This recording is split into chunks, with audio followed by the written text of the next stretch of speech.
What is a momentous day in baseball. Earlier in April, and Dan, of course, we had the 75th anniversary of Jackie Robinson breaking the color barrier for the Brooklyn Dodgers. Well, 81 days after that, Larry Doby integrated in the American League for Cleveland. And when folks look back on what happened on this date 75 years ago, they do so kind of comparing Larry Doby and Jackie Robinson.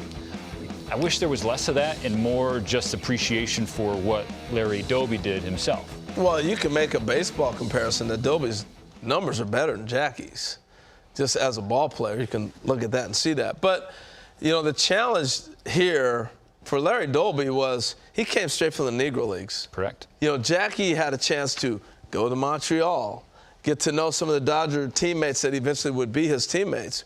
You know, I remember Larry Doby telling a story that his first days in Cleveland, he came straight from the Negro Leagues, went to the big leagues with Cleveland, went to shake guys' hands, nobody would shake his hand. And then Joe Gordon, the Hall of Famer who got inducted a little while ago, got traded from the Yankees, and he came over and played catch with him. And that's how he warmed up. He played catch with him every day the rest of the year.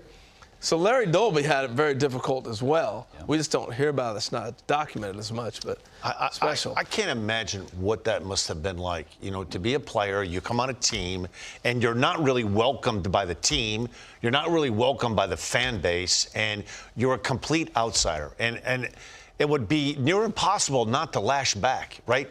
To be angry. And for what he and Jackie Robinson did, and did it with grace, is miraculous. And to Dan's point, you know, Bill Veeck owned the Cleveland Indians at the time, and you know how Jackie sat down with Branch Rickey, and Branch Rickey, the famous, you know, you have to turn the other cheek, all that stuff. Well, Larry Doby didn't have that understanding until that day, that morning. They discussed that morning, and then he went out and played with the Indians.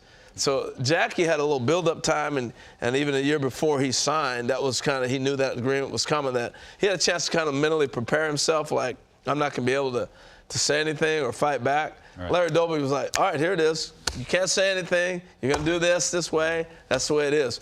But he and Jackie became pretty good friends through the years. Mm-hmm. And Larry's from Paterson, New Jersey, right near here. Hinchcliffe Stadium. Hinchcliffe Stadium. But he played his high school football there. He was a big-time high school football star. Yeah, and baseball, sports, obviously, but all that. But, yeah, so he's nearby.